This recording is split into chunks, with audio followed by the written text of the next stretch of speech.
We, the people of the United States, in order to form a more perfect union, establish justice, ensure domestic tranquility, provide for the common defense, promote the general welfare, and secure the blessings of liberty to ourselves and our posterity, do ordain and establish this dope Constitution for the United States of America. Article 1 gives Congress the powers it exhibits and describes in great detail its convoluted limits. Because legislation has powers implied, they can make any law to help our side. Now our Congress is bicameral. Houses it has two. Senates and the reps, that's a fine group of dudes.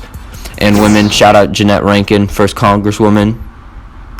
House of Representatives based on population, but in the Senate they all have equal representation. Now Article 2 deals with the executive branch powers and the way that it can make our enemy cower. Because the president is commander-in-chief of our armies, he can use them to stomp the beef. It also forms the electoral college that the people vote, but they don't have the knowledge to competently elect a leader for our country. The college votes for executive branch, but not the whole tree. But if the president fails to adequately serve, he gets impeached because he's not good. Word. Article 3 has to do with the judges of the nation passing their judgment over legislation. The most important is Supreme Court, settling controversies of the law, bro. Article 4, the one of fate. People travel freely, state to state, but maybe you can start with a clean slate. If you don't return or hesitate, trial's gonna come for you in your home state. Heads up, it's Article 5. Warning, it's a bit of a dive. Now it's time for a conversation. This one's about all the creation of the Congress of the Confederation. Each state gets one vote in how the Congress can send between 2 and 7 people to participate. Article 6, listen up now, son. New central government is not that fun. It's responsible for everyone in every country beyond the sun. Trade, war, and all that jazz. Come on, it's really not that bad, except for the part that we see next, where states train their own men to be ready to fight with all they have. Article 7, it's short and sweet. States, listen up before we drop the beat. States choose militia leaders. It's the Bill of Rights. Amendment 1, freedom of speech, religion, and petition. Amendment 2, right to bear arms and load ammunition. Amendment 3, government can force you to house troops, and that's a fact. Amendment 4, a judge searched without a warrant? Dang, that's whack.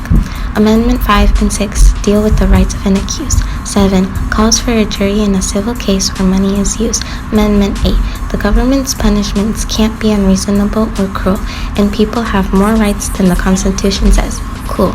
And the last amendment in the Bill of Rights relates powers not given to the Fed belong to states. Yo, dog, we moving on to the amendments. Amendment 11 is really cool. It stops judicial from having too much rule. Next up we got number 12. Mr. President needs to think about more than himself. That's why we, the people, get to vote, to make sure that he isn't just some goat. I bet you can't. Guess what's next? That's right, fools, it's the Constitution. I'm just playing. It's number 13. It's where we stop judging based on someone's genes. No more slaves, this is paving the way. Change is coming, so get out of the way. On the same note, number 14 allows former slaves to join the team. That's right, boys, we're all the same. We're all citizens, so get out of my face. You know what's cool? Amendment 15. It also gives them the privilege to vote and convene. 16 is all about getting the bag. Congress can tax, and that's not bad. 17, it lets us vote the Senate, which is weird because they're still not that splendid. Oh no, everyone's always getting way too crunk. Let's make it illegal to get drunk. Sorry, but it's the prohibition, so get over it and deal with your inhibition. Guess what, ladies? It's your turn. You know exactly what you yearn. You can vote. Go and gloat. Thanks, 19, for what you wrote. 20 is next. It's a check to make sure the prez doesn't lose all their respect. We moved the date from May to Jan. Didn't do much, but we're still glad. Oh, remember the 18th Amendment? Yeah, well, Amendment 21 kind of repeals it. Anyway, drop that beat again! Back on track, we got 22.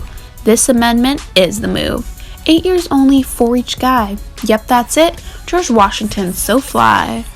Prior to this, DC couldn't vote, but thanks to 23, they got it, 24 is a must. Before it, polls were a bust. Now voting is free. Go and shout with glee.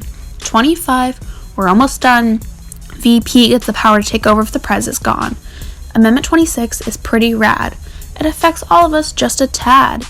If you're 18, you can vote. If you are, feel free to gloat. Last but not least, 27. It limits congressional pay from getting high as heaven. Boom.